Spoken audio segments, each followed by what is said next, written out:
Como é que é, maldinha? Sejam bem-vindos aqui a mais um vídeo no nosso canal dos Loud Nerds. O meu nome é Kim e desta vez estou com vocês aqui para falar um pouco sobre as minhas primeiras impressões do Assassin's Creed Valhalla aqui para a PS5. Vocês já tinham visto um vídeo do Rafa, ele já tinha publicado aqui no canal dele a jogar e com as suas primeiras impressões para a PS4 e agora é a minha vez. Portanto, como todos sabem, o Assassin's Creed Valhalla é o novo título da Ubisoft que veio fazer parte da estreia das novas consolas PlayStation 5 e Xbox Series X. Ora, eu, apesar de estar inicialmente um pouco cético relativamente ao jogo, devido a ser um novo Assassin's Creed, a seguir a mesma fórmula dos seus antecessores, o Odyssey e o Origins, os trailers e gameplays que a Ubisoft foi lançando durante o ano, mudaram a minha opinião drasticamente, sinceramente.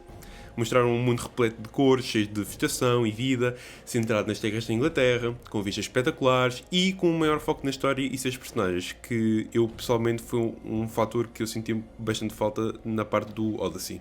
Devido a isto, passou a ser o título que eu então mais antecipava jogar na PS5. Agora, se o jogo está a corresponder com estas expectativas, mais ou menos. Eu estou a gostar de jogar aqui o Assassin's Creed, está a ser fixe, mas não está ileso de problemas. Eu já vou explicar a minha opinião. Portanto, vou já clarificar aqui dois pontos. As minhas primeiras impressões têm como base 20 horas de jogo.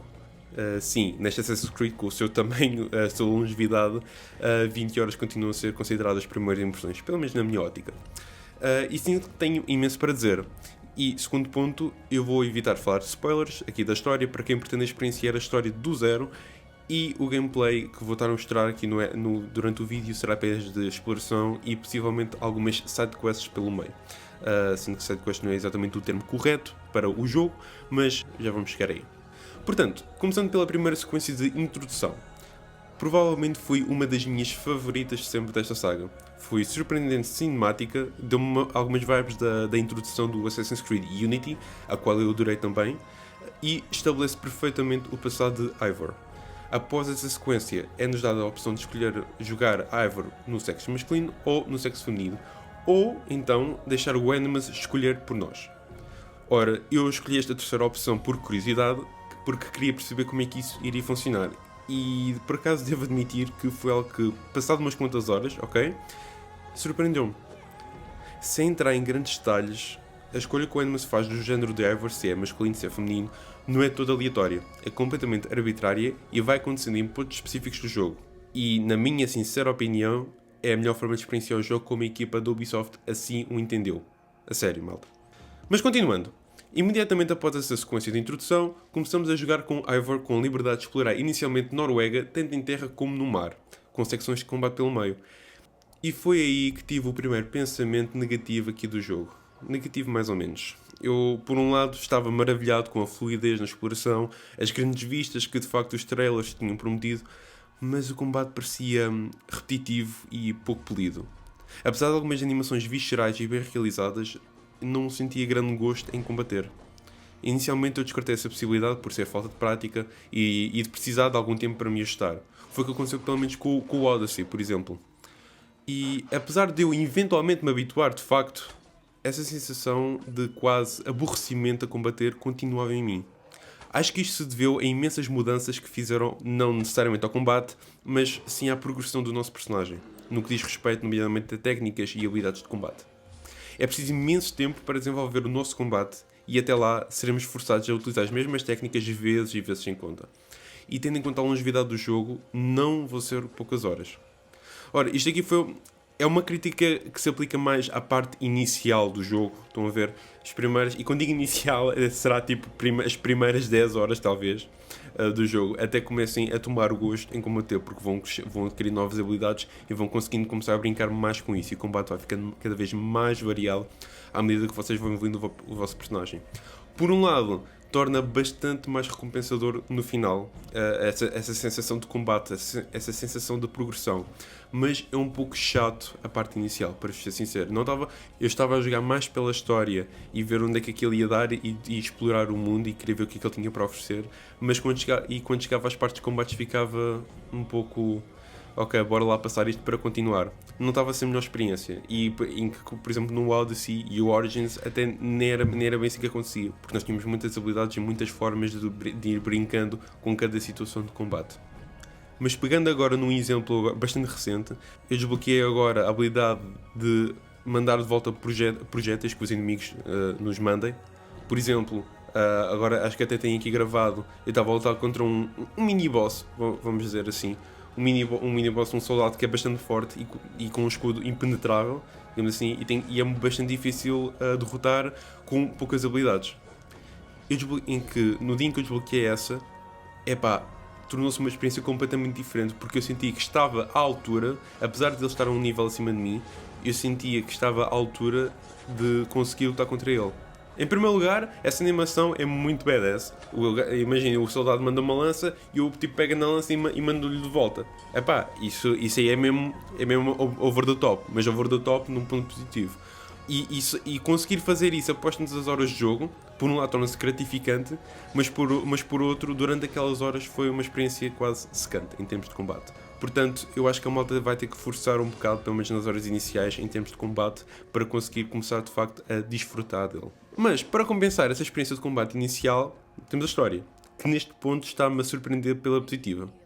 Nós temos a história de Eivor, que basicamente se resume a conquistar a Inglaterra e arranjar aliados, onde conhecemos personagens bem construídos e com algumas missões bastante únicas. A escrita deles foi algo que também me surpreendeu, pois cada grupo de aliados e suas motivações são todas bem definidas, e portanto facilita-se em termos de empatia por eles.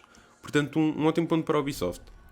Também avançam com a história do nosso mundo moderno, em que caso procurem, encontrarão referências valiosas em eventos de jogos passados, que eu pessoalmente aprecio bastante. E novamente, sem querer spoiler nada, durante a história também vão havendo vários eventos, que é a melhor forma que eu posso escrever sem estragar nada. Vão haver vários eventos que me apanharam de surpresa e que até agora estão a dar algo de único ao jogo e que me deixa bastante curioso e empolgado para continuar a história, porque realmente é bastante interessante o que eles estão aqui a fazer. Desta vez, os assassinos fazem parte da história principal, finalmente. E agora também temos uma lista de templários para abater. Uma parte do jogo que eu apreciei bastante foi o facto de os diálogos pós-morte com os templários terem voltado. Estes diálogos contêm falas que enriquecem os nossos alvos com personalidade e mostram-nos de facto quem é que nós tínhamos acabado de abater. E com os assassinos e templários vem também a Hidden Blade de volta, com a nova possibilidade de matar o alvo de uma só vez, independentemente do seu respectivo nível. Também é algo que aprecio bastante, especialmente porque traz de volta uma certa parte da raiz da série, sem retirar nada desta nova identidade. Também introduziu uma nova espécie de missões secundárias, que foi o que eu falei inicialmente, denominadas por World Events. Estes consistem basicamente em mini-histórias que vamos encontrando pelo mundo, ou então outras mini-atividades que podemos fazer.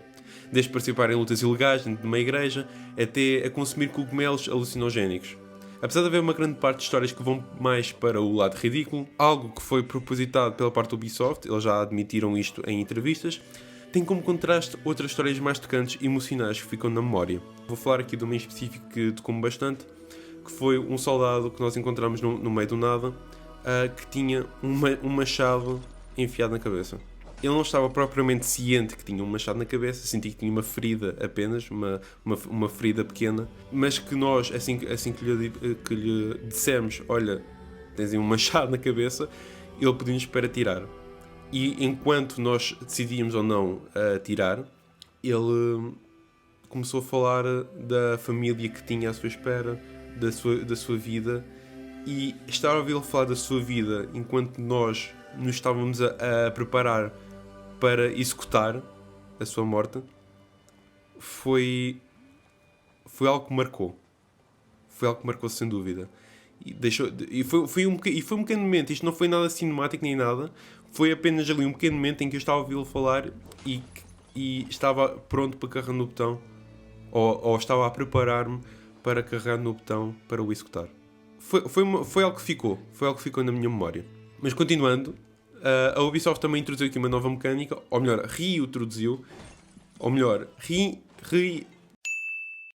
voltou a introduzir uma mecânica que é parecida com a Homestead que foi no Assassin's Creed 3, chamada os Settlements. Ora, essa mecânica também está bem implementada. À medida que vamos construindo mais edifícios, também vamos desbloqueando novas mecânicas e missões secundárias que ajudam a dar um sentido forte de progressão neste mundo que estamos a jogar. Dito isto, agora vou ter que endereçar outro problema do Valhalla. A falta de polimento que falei há pouco não se aplica só ao combate. Neste caso, existe uma falta de polimento relativamente na exploração do mundo, especialmente com o som. desde sempre que a componente sonora contribui para a nossa experiência nos jogos de uma forma valiosa, como nos filmes e séries e tudo mais. E devo dizer que Valhalla tem uma banda sonora de excelência, ok? Não vamos tirar esse mérito. Porém, parece que o som em si, o áudio do jogo, não consegue acompanhar o gameplay. Não só durante diálogos nota-se problemas de lip sync, ou seja, de sincronização com os lábios dos personagens, isto já tinha acontecido no Odyssey, já se notava bastante, mas também são frequentes as vezes em que deixo de ouvir os passos de Eivor quando corre pelo mundo, ou os seus saltos quando está a escalar um monte. Isto aqui é um pouco mais um bug de áudio, porque simplesmente deixa de dar som enquanto a Eivor dá passos, ou põe as suas mãos na montanha, ou tudo mais. E às vezes eu tenho que parar e voltar a recomeçar a animação dela a andar até voltar a dar o som. Isto também se aplica durante as cutscenes, ou seja, às vezes os personagens estão a andar e não se ouve som dos passos ou som das mãos a pousar nas mesas ou algo assim do género. E isso causa um estranho silêncio quando os personagens, especialmente quando os personagens não têm nenhum diálogo a acompanhar. E parecendo que não, isto tudo, apesar de serem coisas pequenas, é algo que retira bastante da imersão da nossa experiência. Agora, isto aqui estamos a jogar na PS5. E como seria de esperar, existem várias melhorias da PS4 sem dúvida. Não só no frame rate e nos loadings, apesar desses serem os destaques, especialmente, mas também em termos de qualidade gráfica, como podem ver aqui no vídeo. E foi algo que sem dúvida contribuiu de forma positiva para a minha experiência. Fico feliz realmente em ter esperado pela PS5 para poder jogar o Valhalla no seu melhor estado. Ora, alguns dos problemas que falei, nomeadamente o sistema de progressão de combate, são algo que foi realmente pensado pela Ubisoft e, portanto, não é algo que seja simplesmente resolvido com um patch, como outros bugs. Foi mesmo uma questão de design, ok? Talvez a questão do áudio que falei ainda agora possa ser resolvida, mas não o sistema de progressão que eles impuseram aqui.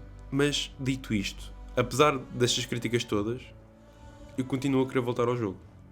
Eu passo algumas horas fora daquele mundo e começo a sentir saudades. Eu começo a querer continuar a explorar, a conhecer as histórias que o mundo tem para oferecer e simplesmente continuar a estar lá. Talvez não seja exatamente a experiência perfeita para mim, como está agora, mas é uma experiência que quero continuar, independentemente disso. Estão lá as peças todas, é só uma questão de encaixarem. E é por isso que eu, após 20 horas, sinto que o jogo ainda tem imenso para oferecer, sinto que tenho ainda imenso para viver e experienciar aqui no mundo de Valhalla. E apesar destas falhas, recomendo a qualquer fã da saga que vai ter uma boa experiência. E é isto aqui que eu tinha para vos dizer. Maldinha, espero que tenham gostado, espero que considerem... Está a pescar. Nada como luz natural. Espero que tenham gostado. Espero que considerem que o Valhalla para vocês jogarem é, independentemente daqueles problemas, como eu disse, continua a ser um ótimo jogo, digno de se dar uma chance. E é isto. Deixem um gosto no vídeo, deixem nos comentários a dizer o que é que vocês estão a achar do jogo ou o que é que acharam do vídeo. Já agora, apreciamos sempre o vosso feedback. E um grande abraço do vosso Kim, maltinha. Fiquem bem.